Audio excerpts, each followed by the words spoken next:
내 삶은 주의 역사가 되고 하나님이 일하기 시작하니. 한 걸음 더 나아가서 지금 우리에게 가장 필요한 것은 무엇일까요? 지금 우리에게 가장 필요한 것, 그것은 오로지 하나님의 이름만 의지하는 것, 오로지 하나님의 이름만 의지하는 것, 그것이 가장 중요한 겁니다.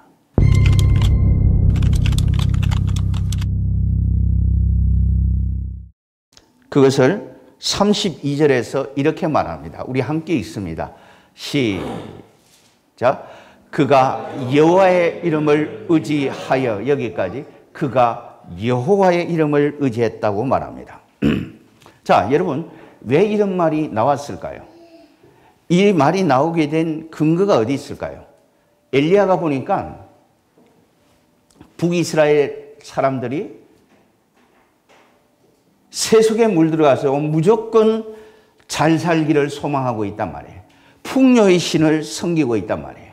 지금 그렇게 해서는 이 나라가 멸망의 길로 가고 있는데 이스라엘 백성들, 북이스라엘 백성들은 그것을 깨닫지 못하고 오로지 세속적인 생각에 빠져 있었단 말이에요.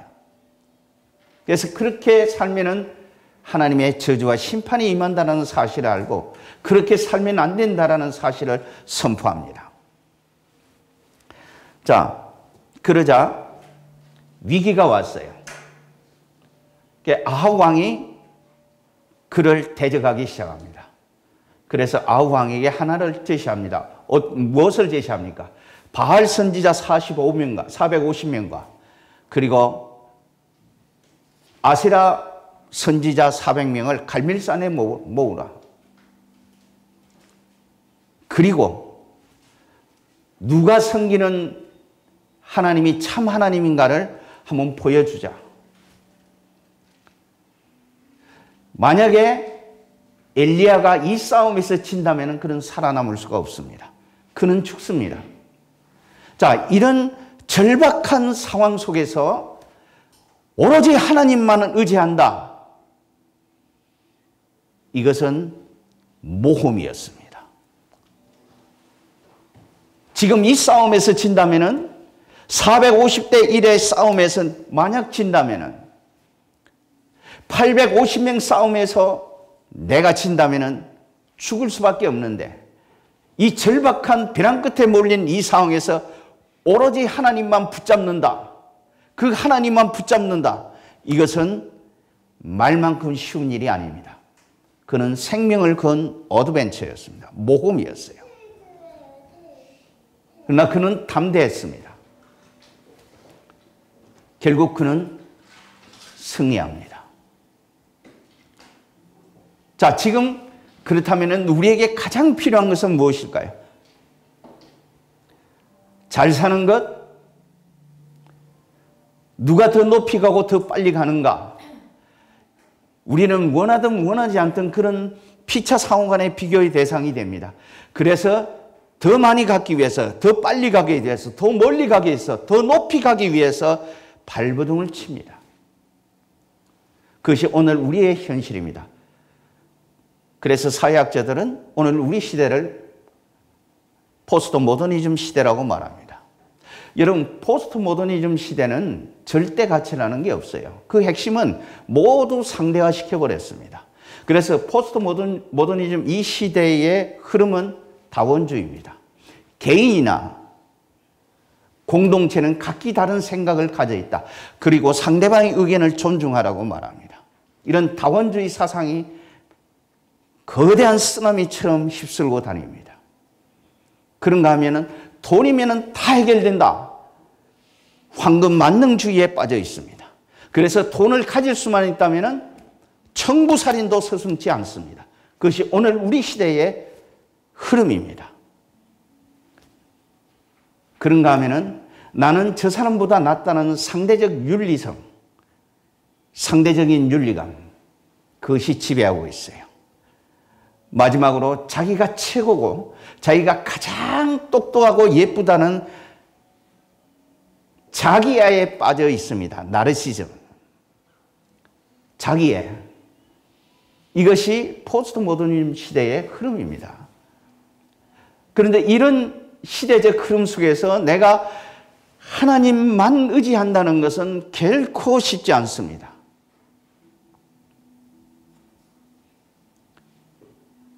그런데 엘리야는 그 절박한 상황 속에서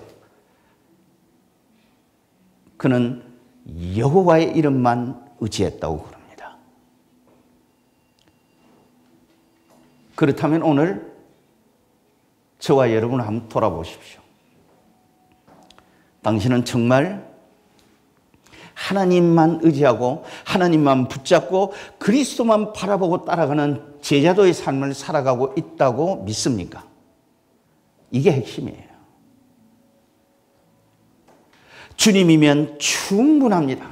아, 그럼요. 그렇고 말고요. 내가 가진 것은 없지만은 나는 주님이면 행복합니다. 주님이면 만족합니다. 이런 고백을 정말 여러분 마음을 다하여 주님 앞에 드릴 수가 있습니까? 오늘 우리에게 가장 필요한 것은 황금 만능주의를 뛰어넘는 오직 부하기도 하고 가난하기도 하시는 하나님, 높이기도 하고 낮추시기도 하시는 하나님, 죽이기도 하고 살리시기도 하시는 하나님, 여러분 그 하나님을 붙잡고 사는 저와 여러분이 되어지기를 소원합니다.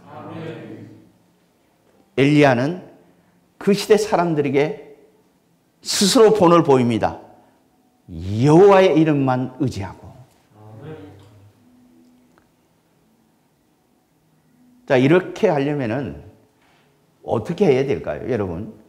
우리가 여호와의 이름만 의지하고 여호와의 이름만 붙잡고 하나님만 바라보고 그리스도만 따라가기를 원하려면 어떻게 해야 된다고 생각합니까?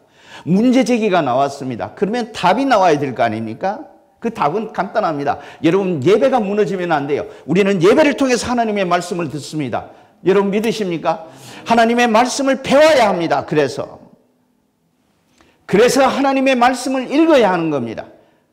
그래서 하나님의 말씀을 들어야 하는 거예요. 그래서 하나님의 말씀을 암송해야 합니다. 그래서 하나님의 말씀을 묵상해야 하는 겁니다. 하나님의 말씀이 내 안에서 내 생각을 지배할 때 우리는 오로지 하나님만 붙잡을 수가 있는 겁니다. 믿으십니까? 우리가 하나님만 의지하고 살려면은 우리의 생각 속에 하나 분명한 흐름이 있어야 됩니다. 그게 뭐냐면 하나님의 말씀은 그대로 이루어지나이다. 하나님의 말씀은 그대로 이루어지나이다. 이 약속의 말씀에 대한 확신, 그리고 하나님의 말씀이 내 삶을 가이드할 수 있도록, 내 삶을 인도할 수 있도록 내 모든 주권을 그분에게 내려놓을 때 우리는 오로지 그분만을 의지할 수가 있습니다. 이것이 오늘 엘리야를 통해서 지금 현재 오늘 우리에게 가장 필요한 것이라고 도전하고 있습니다. 이것이 두 번째 핵심 주제입니다. 어떤 상황에서든 하나님만 의지하십시오.